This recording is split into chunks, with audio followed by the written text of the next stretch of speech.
สวัสดีค่ะเด็กๆที่น่ารักทุกคนกลับมาพบกับคุณครูนุชอีกเช่นเคยนะคะวันนี้คุณครูนุชจะมาสอนเด็กๆในหน่วยการเวลาค่ะเรื่องความหมายของกลางวันและกลางคืนค่ะเด็กๆรู้จักกลางวันและกลางคืนหรือเปล่าวันนี้คุณครูนุชก็มีเพลงมาฝากเด็กๆเหมือนเช่นเคยนะคะเพลงชื่อว่า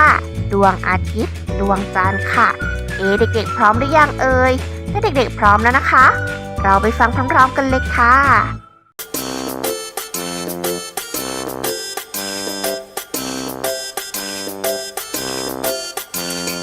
มีดวงอาทิตย์รูปร่างกลมๆให้แสงสว่างในตอนกลางวันนั่นคือดวงจันทร์สีดวงสวยงามส่องแสงสว่างในตอนกลางคืน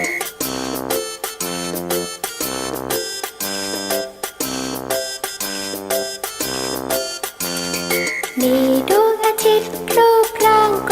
ลมๆให้แสงสว่างในตอนกลางวันนั่นคือดวงจันทร์สีดวงสวยงามส่องแสงสว่างในตอนกลางคืนเป็นอย่างไรกันบ้างคะเด็กๆเพลงที่เด็กๆฟังไปเมื่อสักครู่นี้ไหนใครบอกคุณครูได้บ้างคะว่าในเนื้อเพลงพูดถึงเรื่องอะไรใช่แล้วค่ะเด็กๆในเนื้อเพลงพูดถึงเวลากลางวันและเวลากลางคืนเด็กๆพอจะตอบได้หรือเปล่าว่าดวงอาทิตย์อยู่ในเวลาใดคะเก่งมากเลยค่ะเด็กๆและดวงจันทร์ล่ะคะอยู่ในเวลาใดเด็กๆเคยสงสัยไหมคะว่ากลางวันและกลางคืนคืออะไรกันนะคราวนี้คุณครูนุชจะอธิบายเกี่ยวกับความหมายของกลางวันและกลางคืนให้เด็กๆได้ฟังกันค่ะให้เด็กๆตั้งใจฟังนะคะกลางวันหมายถึงช่วงเวลาที่แสงอาทิตย์ได้ฉายลงบนพื้นผิวโลกหรือเท่ากับช่วงเวลาที่ดวงอาทิตย์ขึ้นไปจนถึงดวงอาทิตย์ตกค่ะส่วนเวลากลางคืนหมายถึงช่วงเวลาที่ดวงอาทิตย์ตกกลับขอบฟ้าจนถึงดวงอาทิตย์ขึ้นของวันใหม่เวลากลางคืนตรงข้ามกับเวลากลางวัน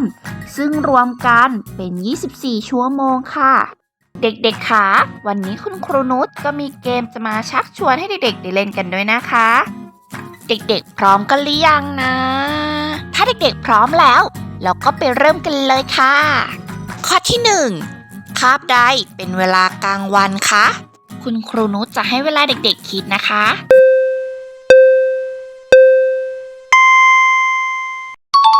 ถูกต้องค่ะเด็กๆในเวลากลางวันจะมีดวงอาทิตย์ค่ะข้อที่2ภาพใดเป็นเวลากลางคืนนะ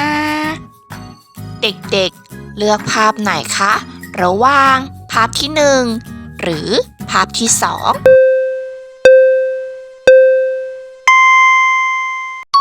ถูกต้องค่ะเด็กๆภาพที่ถูกต้องก็คือภาพที่2ค่ะในเวลากลางคืนจะมีดวงอาทิตย์และดวงดาวค่ะเป็นอย่างไรกันบ้างคะเด็กๆคราวนี้เด็กๆก็ได้เรียนรู้เกี่ยวกับความหมายของกลางวันและกลางคืนกันแล้วนะคะหลังจากจบคลิปนี้แล้วให้เด็กๆทำการบ้านตามหน่วยและถ่ายคลิปวิดีโอบอกช่วงเวลาที่เด็กๆชื่นชอบว่าเด็กๆชอบเวลากลางวันหรือเวลากลางคืนพร้อมบอกเหตุผลว่าเพราะอะไร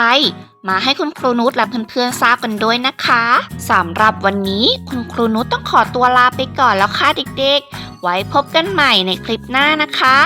สวัสดีค่ะบ๊ายบาย